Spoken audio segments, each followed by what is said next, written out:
तो हेलो बच्चों, कैसे हो आप लोग। मैं इरफान और आज लेकर आया हूँ मीन मीडियन मोड।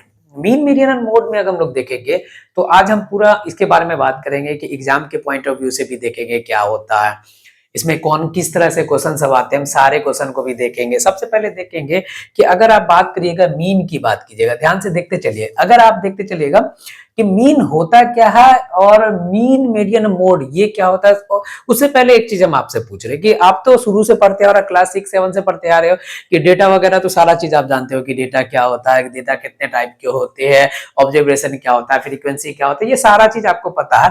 आज हम सीधा सीधा बात करेंगे, मीन की बात करेंगे। तो मीन होता है क्या है कि ओवरऑल अगर हम बात करेंगे मीन की, तो मीन जो होता है ना वो एवरेज को शो करता है। मीन किसको बताता है? एवरेज को बताता है, एवरेज ऑफ डेटा को बताता है मीन।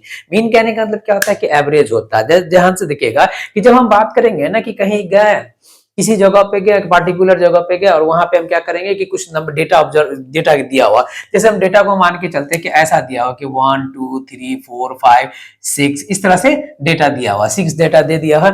और आप सो यहाँ पे देख रहे कि इस ऑब्जर्वेशन को अगर आप देख रहे हो तो इतना दिया हुआ। इसके बाद अगर आपसे पूछे कि what is the mean of given observation, इस ऑब्जर्वेशन या इस डेटा का हमको मीन क्या होगा, तो मीन आप बचपन से पढ़ते आ रहे हो, क्लास 6-7 से पढ़ते आ रहे हो। मीन इक्वल टू क्या होता है कि observation sum of observation divided by sum of observation by number of observation. ये पढ़ते आ रहे हैं ना, sum of observation by number of observation, ये शुरू से पढ़ते आ रहे हो, क्लास 6 से ही पढ़ते आ रहे हो। जब आप देखे होंगे मीन मीडियन, जहां आप सुने होंगे डेटा डेटा डेटा लाइक अ बेटा, ये सब सुनते आ रहे हो, तो उसी समय से देखते आए होंगे कि मीन मीन क्या होता है कि उस समय आपको सिर्फ ये बताया जाता है कि sum of observation by number of observation, जैसे आप एवरेज निकालते वही तो मीन ही है। तो मीन क्या कर रहा है कि वो एवरेज को दिखाता है। जैसे यहाँ पे देख रहे हैं कि सम ऑफ ऑब्जर्वेशन की अगर हम बात करेंगे तो कौन कौन है जी, 1 है, 1 + 2 + 3 + 4 + 5 + 6। नंबर ऑफ ऑब्जर्वेशन कितने, 1 2 3 4 5 6, टोटल नंबर कितना हो जाएगा, इन सबको अगर जोड़ेगा तो 6 होगा। इन सबको अगर आप जोड़ रहे हो तो ध्यान से देख रहे हो, 3 6 10 15 6 21, 21/6, यानी आपका जो मीन निकला, ये जो मीन निकला वो कितना निकला जी, मीन आपका कितना निकला, 21/6 निकला। ये कब हम अप्लाई करते हैं, ये देखिएगा, ये फॉर्मूला अप्लाई कब किया जाता है कि मीन इक्वल टू क्या होता है, sum of observation by number of observation. ये होता है जब डेटा बहुत कम दिया हो, बहुत ही सीमित मात्रा में दिया हो, एकदम कम दिया हो, तब उस समय हम लोग क्या करते हैं कि मीन का ये फॉर्मूला अप्लाई करते हैं। जैसे ऐसा ऑब्जर्वेशन दिया हो, अनक्लासिफाइड डेटा की बात कर रहे हैं अभी हम, अनक्लासिफाइड डेटा की, ठीक है, उसी में कुछ आ जाता है कि डेटा को थोड़ा और बढ़ा देते हैं, डेटा को और बढ़ा दीजिएगा, ठीक है। जैसे यहाँ पे आप मान के चलिए कि डेटा और भी आगे कर दीजिएगा, ये ऐसे आ जाएगा 1 2 3 4 1 4, है ना, 5 6 7, इस तरीके से अगर डेटा और भी आगे बढ़ाते चलिएगा, ठीक है, तो क्या होता है कि इसको फिर ऐसे कितना जोड़ते चलिएगा, ऐसे कितना जोड़ते चलिएगा। फिर वहां पे हम क्या करते हैं कि डेटा को ऐसा करते हैं कि इस तरह से लिख देते हैं। जैसे हम मान के चलेंगे कि कोई ऑब्जर्वेशन है, यानी इसको हम लिख देंगे कोई ऑब्जर्वेशन है, यानी नंबर ऑफ स्टूडेंट या नंबर ऑफ कुछ है, यहाँ पे फ्रीक्वेंसी है। फ्रीक्वेंसी होता है क्या है कि जो ऑब्जर्वेशन जो होता है, ऑब्जर्वेशन में कोई भी डेटा कितने टाइम आया हुआ है कि वो उसका क्या कहलाएगा, फ्रीक्वेंसी कहलाता है। और इसके बाद हो गया, इसको हम एक्स कहते हैं, नंबर ऑफ ऑब्जर्वेशन जो रहता है, यहाँ पे ये x हो गया और इस यहाँ पे जो निकलेगा वो fx होता है, यानी किसका, फ्रीक्वेंसी और जो ऑब्जर्वेशन, उन दोनों का प्रोडक्ट हो गया। जैसे आप मान के चलेंगे यहाँ पे 1 कितने टाइम आया, तो देखिए अगर हम 1 की बात करें तो 1 2 3 3 टाइम आया, ठीक है, और 3 को 1 से मल्टीप्लाई कीजिएगा 3 आ जाएगा, ठीक है। 1 कितने टाइम आया, 3 टाइम आया, 3 को 1 से मल्टीप्लाई किया 3 आ गया, यानी fx आपका कितना निकला, 3 निकला। 2 की अगर हम बात करें तो बोले 2 को देखो तो 1 और 2 और कहीं तो है नहीं, 2 टाइम आया, तो 2 2 जा 4 आया। 3 की अगर हम बात करेंगे तो 1 2 और कहीं नहीं 2 है, 6 हो गया। 4 की अगर हम बात करेंगे तो कितना, 4 4 और नहीं है, 4 2 जा 8 है। 5 की अगर हम बात करेंगे तो 5 कहां जी, 1 1 1 5 भी 2 टाइम है, तो 10 हो गया। 6 की अगर बात करें तो 6 यहाँ है, यहाँ दिख रहा, 2 बार दिख रहा है, तो कितना हो गया, 12 हो गया। 7 की अगर हम बात करें तो सिर्फ यहाँ होगा, 7 1 जा 7 हो गया, ठीक है।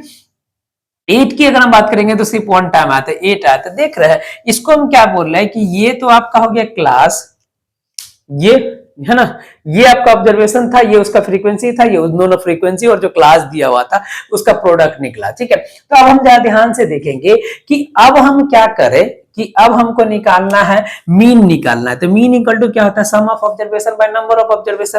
तो यहाँ पे सम ऑफ ऑब्जर्वेशन कितना को आपस में जोड़ते चलिएगा, इसको इसको इसको सबको जोड़ते चलिएगा। उससे बेहतर है कि इसको ऐसा कर देते हैं, ठीक है। ये कब आता है, अनक्लासिफाइड डेटा कब होता है, क्लासिफाइड डेटा कब हो जाता है, वो ध्यान से समझिएगा।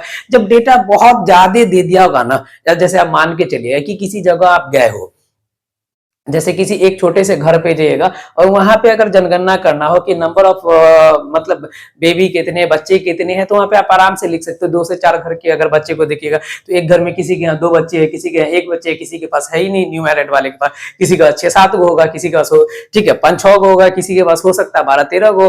तो ये आप वहां पे आराम से मेंशन कर सकते हो। लेकिन जब आप बात कीजिएगा कि वो आपको ये यहाँ से ऐसे बना सकते हो, उसको ये सिंपल में बना सकते हो, क्योंकि वो लिमिटेड नंबर ऑफ चाइल्ड दिखेगा, लिमिटेड नंबर ऑफ चाइल्ड दिखेगा, तो वहां पे आपको ये मेथड अप्लाई कर सकते हो।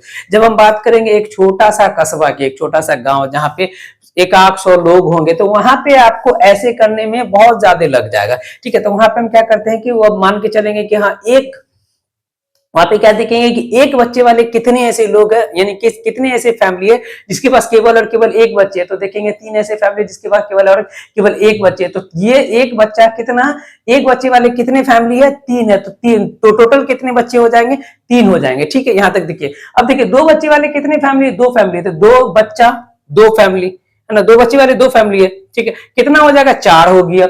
अब देखिए 3 बच्चे वाले 2 फैमिली है, 6 हो गया। 3 बच्चा 2 फैमिली के पास है, 3 बच्चे जो है 2 फैमिली के पास है, तो 6 हो गए। ठीक है, उसी तरीके से ऐसे देखते चलेंगे तो ये क्या रहा कि हाँ समझ में आ गया, क्योंकि आपको इतना करने की जरूरत नहीं पड़ेगी। अब हम क्या करेंगे, इन सब को आपस में जोड़ेंगे। इसको कहते देखिएगा, ये इन सब को, सॉरी इसको तो जोड़ना ही नहीं, कि इसका तो कोई काम ही नहीं है, इसका मेन काम इसका, ये तो खत्म हो गया। जा भाई तू पेरेंट था, अब निकल, तुम हो गया ब्याह शादी भागो। अब यहाँ से देखो 3 to 5, 5 to 7, 7 to 9 to 11 to 13, 14, 15, यानी जो टोटल निकला है, टोटल फ्रीक्वेंसी की बात करेंगे तो 15 निकला। जो टोटल होता है उसको हम सिग्मा से डिनोटेट करते हैं, तो सिग्मा क्या हो जाएगा, सिग्मा एफ की अगर हम बात करेंगे तो 15 हो गया। यहाँ पे देख लीजिए 2, 4, 6, 8, 10, 12, 3, 15। अब देखिए तो ये सिग्मा एफ एक्स भी देखेंगे, क्योंकि सिग्मा मतलब क्या होता है, sum of all, sum of all frequency. Sigma f मतलब सम ऑफ ऑल फ्रीक्वेंसी। और यहाँ पे देखिएगा अगर हम सिग्मा एफ एक्स की बात करें तो देख रहे हैं 8, 7, 15, 15, 12 कितना होगा, 27, 37, 37, 8, 45, 51, 55 और 3, 58, 58 आ गया। ठीक है, जोड़ के देख लीजिए, हो सकता है कहीं जोड़ने में गलत हो गया। ठीक है, तो ये आपका सिग्मा एफ जो निकला है वो 58 हुआ। अब हुआ यहाँ पे ये आता है कि अब हमको मीन निकालना है, तो मीन इक्वल टू क्या होता है, मीन इक्वल टू होता है sum of observation. Sum of observation तो ये तो हम देखेंगे नहीं, यही है ना जी, ऑब्जर्वेशन कितना था, ये इतना था, है ना, कि नंबर ऑफ, अगर बेबी की बात करें कितने बच्चे हैं तो 58 बच्चे ओवरऑल मिला के। कितने फैमिली में, 15 फैमिली में 58 बच्चे निकल गए। ठीक है, तो यहां से जो होगा वो क्या हो जाएगा, sigma F x bye sigma F. ठीक है, sigma F x bye sigma F हुआ, तो कितना निकला आपका सिग्मा एफ एक्स, आपको 58/50। इसको हम लोग कहते हैं डायरेक्ट मेथड। ठीक है, इसको क्या कहते हैं, डायरेक्ट मेथड कहते हैं। वो अब ध्यान से एक चीज समझिए, डायरेक्ट मेथड तो अभी हम इसमें देख रहे हैं कि ये तो था जो अनक्लासिफाइड डेटा। अभी हम छोटा सा गांव की बात किए तो वहां ना हमको पता चल गया कि एक एक घर में 2 गो 3 गो था। एक घर में मतलब क्या बोल रहा है कि 3 ऐसे फैमिली है जिसके पास 3 ऐसे फैमिली जिसके पास 1 बच्चे, 2 ऐसे फैमिली जिसके पास 2 बच्चे, 2 ऐसे फैमिली जिसका 3 बच्चे, 2 ऐसे फैमिली जिसका 4 बच्चे। ये तो एक गांव की बात किए थे। अब हम बात करेंगे कि देखिए डेटा को कब क्लासिफाई किया जाता है, डेटा को क्लासिफाई करने की जरूरत क्यों पड़ता है और कैसे पड़ता है, ध्यान से देखते चलिएगा। नहीं हो रहा, नहीं हो रहा। ठीक है, डेटा को अगर हम क्लासिफाई करने की बात करेंगे तो डेटा कब क्लासिफाई होता है, जब डेटा बहुत ज्यादा हो जाता है। जैसे मान के चलिए कि एक किसी एक स्टेट की बात करेंगे, उस स्टेट की जनगणना की अगर हम बात करेंगे तो वहां पे क्या होगा कि बहुत सारे बच्चे होंगे, बहुत बच्चा होगा। अगर बिहार की बात किया जाए तो यहाँ पे करोड़ों बच्चे होंगे, तो करोड़ों बच्चा होगा तो उनको ऐसा बनाना पड़ेगा, तब हो हो जाएगा। पेज पलटते ऐसे लगाते चल रहे भाई, 1 हुआ, 2 हुआ, 3 हुआ, पेज पलटते चला जाएगा, लेकिन आपका वहां पे खत्म ही नहीं होगा, डेटा खत्म ही नहीं होगा। तो उसके लिए क्या किया जाता है कि उसके लिए अब ग्रुप बाय डिवाइड किया जाता है। जैसे आप मान के चलते हैं कि ग्रुप वाइज कैसे डिवाइड करेंगे उसको देखिएगा। जो क्लासिफिकेशन क्यों जरूरी है, क्लासिफिकेशन तो आपको आई थिंक लगता है समझ में आ गया होगा कि ये जो होता है कि किसी भी डेटा ऑब्जर्वेशन का क्लासिफिकेशन होना क्यों जरूरी है। जब डेटा बहुत ज्यादा दे दिया हो तो उस समय क्या किया जाता है कि उसका क्लासिफिकेशन करना एकदम जरूरी है। जैसे बिहार की जनगणना की बात किया जाए, बिहार में अगर जनगणना किया जाए कि ये कितने बच्चे है, कितने फैमिली है, कितने क्या है, तो इसके लिए आपको बिना क्लासिफिकेशन का होगा ही नहीं। अब अनक्लासिफाई कीजिएगा तो आपको लिखते लिखते बोर हो जाएगा, हाँ ये ऐसे करते। उसके लिए क्या करना पड़ेगा, क्लासिफिकेशन करना पड़ेगा। जैसे मान के चलते हैं, क्लासिफिकेशन करने के लिए हमको अब क्या क्या जरूरत पड़ेगा। आप देखिएगा कि जो क्लासिफिकेशन होता है, ग्रुप डेटा जो होता है, उसके लिए हम क्या करेंगे। देखिए, एक होता है क्लास इंटरवल। क्लास इंटरवल को अगर आप देखिएगा, ठीक है, ये हो गया क्लास इंटरवल। ये एक होता है क्लास मार्क, ठीक है, या सीधे सीधे इसको क्लास बोलिए या क्लास मार्क बोलिए, ठीक है, जिसको एक्स बोलते हैं। एक तो हो गया फ्रीक्वेंसी, ठीक है, ई तो हो जाएगा एफ एक्स। देखिए ध्यान से देखते चलिए, अभी हम बात करेंगे कि देखिएगा ध्यान से कि 0 से 2 बच्चे वाले कितने ऐसे फैमिली है जिसके पास 0 से 2 बच्चे हैं। मान के चलते हैं कि कुछ डेटा दिया होगा कि मान के चलेंगे उसका हो जाएगा 3 फैमिली जिसके पास 0 से 2 बच्चे हैं, ठीक है। 2 से नहीं, 3 तो कम में हो जाएगा। 0 से 2 बच्चे वाले बहुत रहते हैं, बहुत ऐसे न्यू मैरिड है जिसका एक भी बच्चा नहीं, अभी अभी शादी हो गई, कि ऐसा थोड़ी कि आज हुआ कल आ जाएगा नहीं तो देखिए 0 से 2 बच्चे वाले को अगर हम देखेंगे तो 6 हो गया, ठीक है। अभी हम देखते चलते हैं, ठीक है। 0 से 2 वाले 6 बच्चे, मतलब 6 फैमिली है, ठीक है। 2 से 4 की अगर हम बात करें तो उसमें 4 फैमिली है। 4 से 6 की अगर हम बात करें तो उसमें मान लेते हैं 3 फैमिली है। 6 से 8 की अगर हम बात किया जाए तो उसमें मान लेते हैं 2 हो गया। 8 से 10, भाई बस कर यार, इसमें मान लेते 4 है।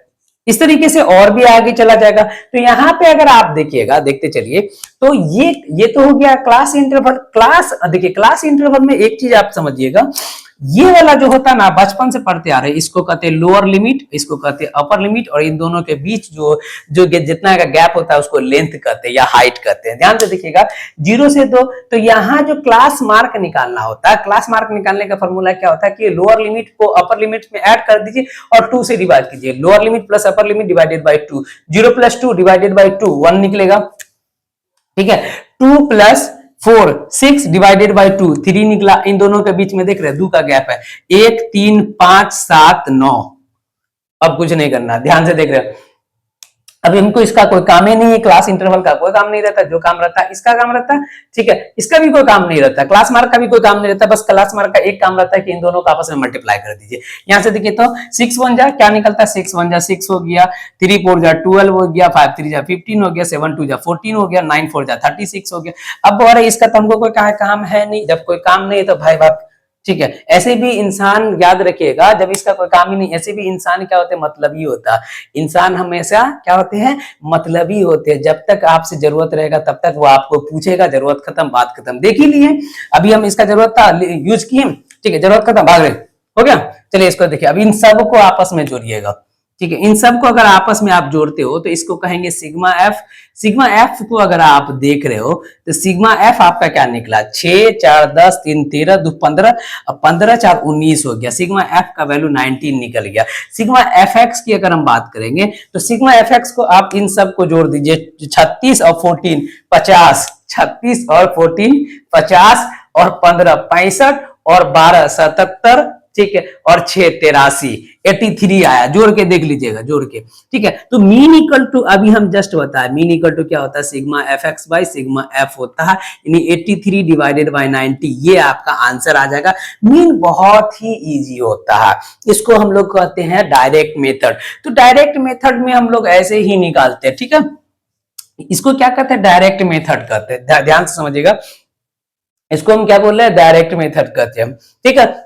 अभी हम ध्यान से देखिएगा, मेथड तो अभी आप देख लिए। डायरेक्ट मेथड देखने के बाद हम बात करेंगे एज्यूमिंग मेथड, ठीक है। एज्यूमिंग मेथड देखिएगा क्या क्या होता है कि एक तो हो गया डायरेक्ट मेथड। डायरेक्ट मेथड कब अप्लाई करते हैं, जब डेटा या जो डेटा दिया रहेगा वो छोटा छोटा दिया रहेगा, क्लास इंटरवल थोड़ा कम हो या क्लास का जो फ्रीक्वेंसी वगैरह वो कम दिया हो, ठीक है। तो वहां पे हम क्या करते हैं कि वो डायरेक्ट मेथड अप्लाई कर लेते हैं। एक होता है एज्यूमिंग मेथड, जब देखेंगे कि क्लास का लेंथ बड़ा हो, क्लास का फ्रीक्वेंसी ज्यादा दे दिया हो, ये सब देखने के बाद अगर देखेंगे कि हाँ यहाँ पे हमको क्या करना है कि कैलकुलेशन करने में बहुत ज्यादा टाइम लगेगा, तो वहां पे हम लोग एज्यूमिंग मेथड अप्लाई करते हैं। एज्यूमिंग मेथड बहुत होता है क्या, ध्यान से देखिएगा।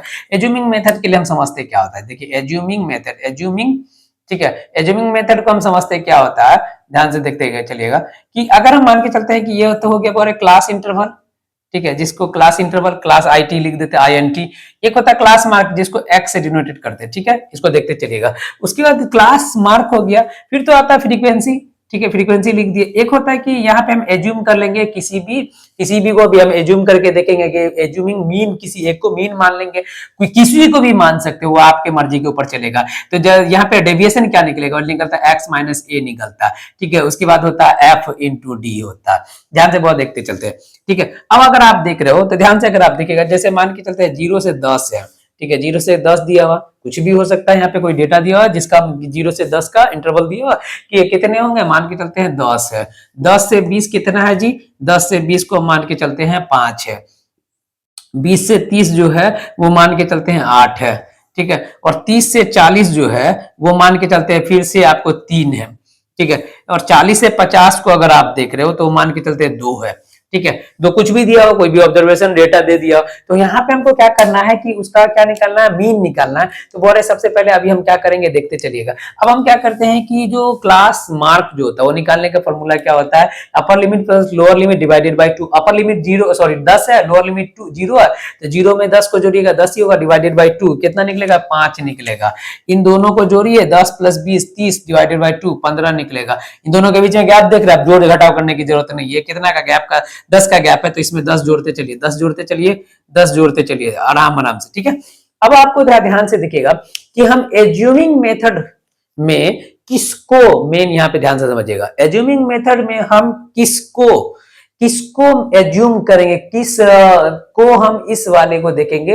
ये दिख रहा क्लास मार्क जो दिख रहा, इसमें हम किसको एज्यूम कर ले, मीन एज्यूम कर ले, वो आपके ऊपर बहुत डिपेंड है। इन सब में से किसी को भी आप एज्यूम कर सकते हो, मेन, लेकिन कोशिश ये कीजिएगा कि बीच वाला जो हो उसी को एज्यूम कीजिएगा। तो कोशिश करते हैं कि इसको हम ले लेते हैं, 25 को ले लिए, ठीक है, 25 को यहाँ ले लिए। तो 25 हम क्या कर लिए कि एज्यूम कर लिए। मेरा 25 जो है एज्यूमिंग क्या किए थे कि वो मीन मान के चले। ध्यान से देखो, 25 को अब एज्यूम कर लिए, तो x अब देखिए तो d कितना निकलेगा, x माइनस a। तो 25 में से 5 जाएगा तो -20 बचेगा, ठीक है। ये हो गया -20 -10 0 10 और ये निकला 20, ठीक है। ये ना निकला, देख रहे हैं, क्योंकि आपको क्या है कि 25 में से 5 जाएगा तो -20, 25 में से 15 जाएगा तो 10, 25 में से 25 जाएगा, देख रहे हैं x माइनस ए, x तो यही है और a आपका 25 है, तो 25 में से 25 गया तो 0, 35 में से 25 जाएगा तो 10, 45 में से 25 जाएगा तो 20 आएगा। अब यहां तक में कोई दिक्कत नहीं। अब वारे आते हैं एफ डी में। एफ डी को अगर आप देखिएगा तो इन दोनों को अगर मल्टीप्लाई कीजिए तो ये हो जाएगा -200 -50, ये हो गया 0 30 और ये हो जाएगा 40। अब वह ध्यान से देखिए, यहाँ पे अगर आप देख रहे हो तो ये दोनों मिलाकर कितना हुआ 70 और ये दोनों मिला के हो गया 250, -250 प्लस 70 है ना। ऐसा दिख रहा है कि आपको -250 है प्लस 70 है, मतलब आपको दिख रहा होगा कि यहां से सीधे सीधे 0 8 7 15 1 -180 आ जाएगा। यानी आपका जो निकला ये सिग्मा एफ डी की अगर हम बात करेंगे तो -180 निकला। देख सकते हैं कि -180 निकला। इस सब को अगर आप जोड़ रहे हो, सिग्मा एफ की बात करते हैं, तो ये सब होता है क्या, देखिए तो 10 5 15 15 देखिए चलेगा, 10 5 15 15 और 15 8 कितना होता है 23, 15 8 23, 23 3 कितना होता है 26 और 2 28 हो गया, ठीक है, 28 निकला। अब वह ध्यान से समझते हैं मीन का। अब जो फॉर्मूला होता है मीन इक्वल टू, जो एज्यूमिंग मेथड होता है, मीन इक्वल टू होता है A plus sigma F D by sigma F होता है, A plus sigma F D by sigma F होता है। ये होता है एज्यूमिंग मेथड से, a plus sigma F D by sigma F होता है। तो यहाँ अगर आप ध्यान से देखोगे तो a आपका वैल्यू कितना माने 25 माने हैं, तो 25 को 25 ही रहने देते हैं। तो देखिए तो एफ सिग्मा एफ डी का वैल्यू कितना -180 डिवाइडेड बाय कितना है जी 28 है। ठीक है, अगर आप इसको काट रहे हो तो ध्यान से देखिए तो 14 4 7 जा 90 28 और 4 से कटेगा 4 4 जा 16 4 5 जा 20। ठीक है, आपका 45 डिवाइडेड बाय 7 हो गया। 45 बाय डिवाइडेड बाय 7 मतलब इसको अगर आप देख रहे हो तो 25 माइनस 4 जा 7 जा 6 7 जा 42 3 6.74 जा 28 7 2 जा 14 इस तरीके से जाएगा, यानी 6.42 आएगा, है ना। देखना है ये 45 को 7 से डिवाइड कीजिए, 6 7 जा 42 कैरी 3 3 6 7 4 जा 28 कैरी 2 7 2 जा 14 कैरी मतलब सॉरी कैरी जो बोल रहे हैं बचेगा 6 या जो भी बचता हो। ध्यान से देख रहे हैं ये आपका कितना है 25 माइनस 6.42। तो अगर आप इसको अगर आप देख रहे हो तो आपका जो मीन निकलेगा वो 8 5 ये हो जाएगा 8 से 14 मतलब 18.58 आपका मीन निकलेगा। मीन आपका कितना निकल गया बोले, मीन इक्वल टू निकल गया आपका 18.58। क्या यह सही है?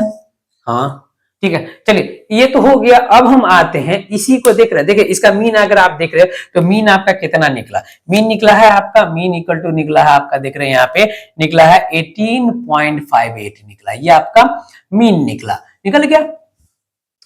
अब हम अब बात करेंगे ये इसको कहते हैं एज्यूमिंग मेथड। अब आते हैं स्टेप डेविएशन मेथड। ठीक है, स्टेप डेविएशन मेथड होता क्या, ठीक है ध्यान से देखते चलेगा। इसमें आपको हम क्या करें देख रहे हैं, एक चीज और देखे होंगे ये कब अप्लाई करते हैं, ये जब अप्लाई करते हैं स्टेप डेविएशन मेथड की जो कैलकुलेशन को और इजी करने के लिए, ज्यादा कैलकुलेशन ना हो इसलिए स्टेप डेविएशन मेथड यूज किया जाता है। इसमें कुछ नहीं होता, बस एक लाइन और ऐड होगा, ये जैसा था वैसा का वैसा ही रहेगा। इसमें ई लाइन को अगर हम इरेज कर देंगे तो कोई दिक्कत नहीं, ठीक है।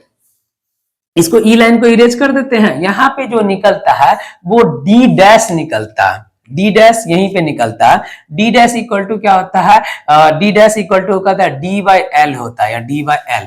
देखिए तो ध्यान से डी डैश की अगर हम बात करते हैं, डी डैश यहाँ पे कितना डी डैश आपका देखिए निकलेगा, डी कितना 20 और एल मतलब होता है लेंथ, कितना लेंथ है जी 10 का, तो 20 को 10 से डिवाइड कीजिए तो -2 -1 0 1 2। ठीक है, अब जो निकलेगा वो होता है एफ डी डैश। ये देखिए तो इसको कहा गया जी, इससे मल्टीप्लाई कीजिए, इसको इससे मल्टीप्लाई कीजिए तो -20।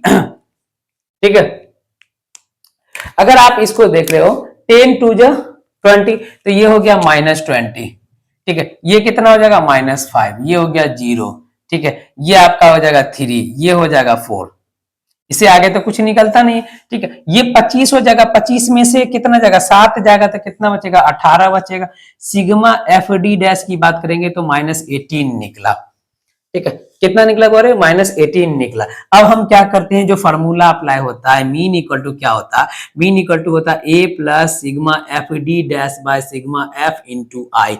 आई बोलिए या एल बोलिए दोनों एक ही होता है, ये आपका फार्मूला हो गया। इसको हम लोग बोलते हैं ये step deviation method, A plus sigma F D dash by sigma F into I. आपके बुक में म्यू दे दिया हो म्यू आई दिया हो वो अलग है, ये कुछ भी फार्मूला, यहाँ पे बात वही हम बोल रहे हैं। ठीक है, तो ध्यान से देखिएगा।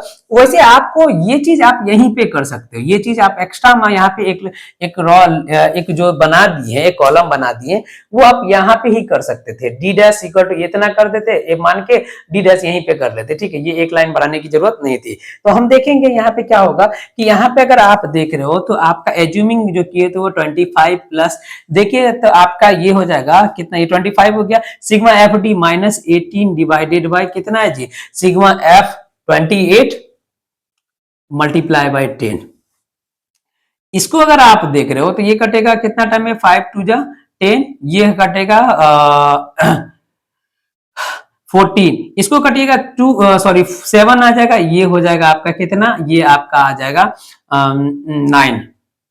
9। ठीक है, तो यहां से अगर आप देख रहे हो तो 9 5 जा 45, यानी कि आपको क्या निकल गया 25 प्लस सॉरी -45 डिवाइडेड बाय 7, यानी आपका यहाँ पे भी कितना निकला 25 माइनस कितना आ जाएगा जी 6 पॉइंट, ठीक है 6.42 6.42। अगर इसको सब्ट्रैक्ट कीजिएगा तो आपका फिर से आंसर आ जाएगा 18.52 आएगा। देख रहे हैं कि आप कोई भी मेथड से बना रहे हैं, आपका जो मीन निकलेगा वही निकलेगा। यहां देख रहे हैं मीन आपका वही निकल रहा है।